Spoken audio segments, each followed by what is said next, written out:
Good afternoon guys, meron tayong tanggap na Redmi 6A. Bigla lang daw nawalan ng wifi from Northville, Mabalacat, Pampanga. Ito, check natin. Ayan, wifi niya. Ayan, na-open pero hindi makasagap. Hindi siya grayscale problem.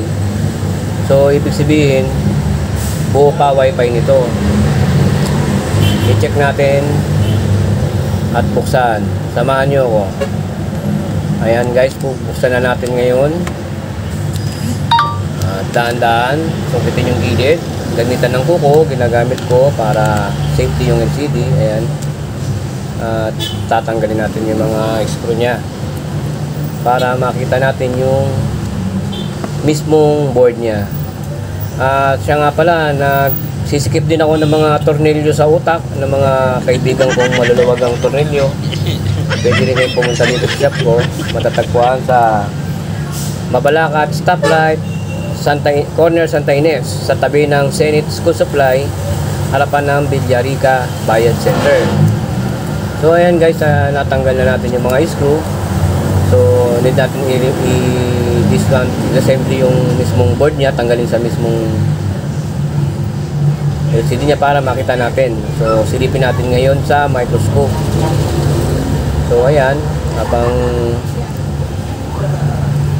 sineset up yung camera ko para makita natin yung problema sa board niya. So ayan, tatanggalin natin yung frame ng mismo ng Wi-Fi IC niya kasi meron pong frame yan. Need natin tanggalin para makita natin. So ayan, gagamit natin ng hot air. Ang timpla niyan is 370. Ang hangin ay 4. Ayan po, mga basic phone po ito. Ayan. So ayan, inangat natin konti.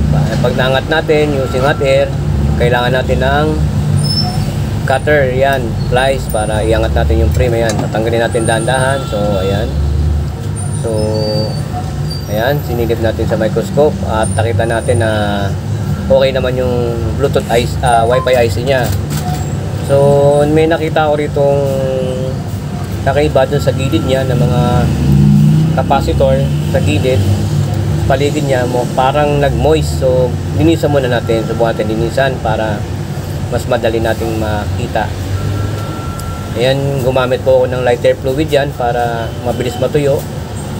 Habang nililinisan, gamit ako ng brush, na mechanic brush na bibili sa Shopee. So ayan, habang nililinisan natin, kasi talagang nag-corrosion. So ang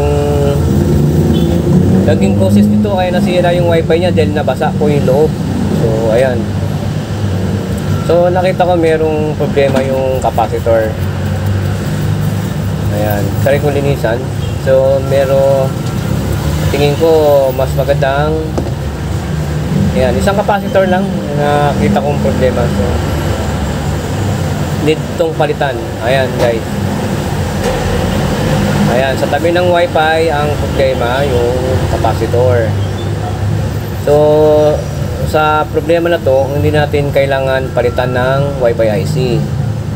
Ayan siya na kayo at medyo magulo yung camera ko. Ayan, at hindi ko ma-highlights kasi mag-isa lang, walang tagahawak ng camera. Ayan, yung sa gilid po niya meron kayo makikita capacitor. Ayan po.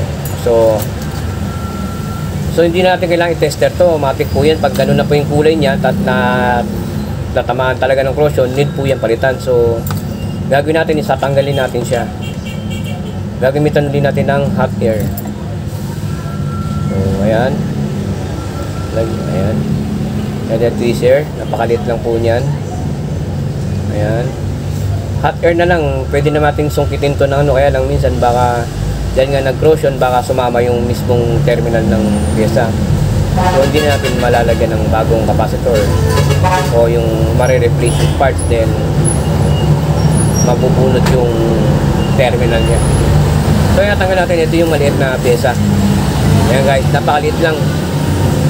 Kung di ka gagamit ng microscope, din yung makikita, oh. Kasi laki lang ng puto. Ayan, Kita nyo po ba? Kita. Ayan, maliit lang ano guys. So maliit. So kung wala kang microscope, di mo makikita yung mga maliliit na nasira sa motherboard ng phone. So yan guys, kuha tayo ng pyesa sa ibang donor board. Hanap tayo ng kamats niya. Kailangan kamukhang-kamukha niya. So itong ginamit kong motherboard is Samsung. Silang Samsung po yan. So yan, may nakita tayong pyesa na sa tingin ko kamats niya. So ayan, check ko mabuti. Kaya kasukat niya. Ayan. So tatanggalin natin yan at ililipat natin sa pamamagitan din ng hot air. Kailangan wala kang inig at napakalit lang yan.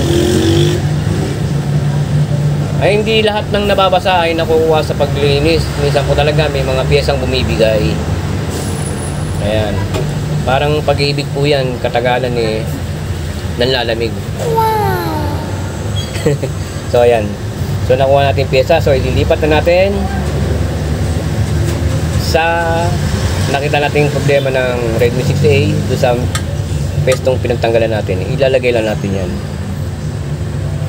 Ayan, linisan ko muna gamit ang soldering kasi para kumapit yung inang. Kasi nga po, talagang halos mawala yung terminal nung lagayan ng pyesa, nung capacitor.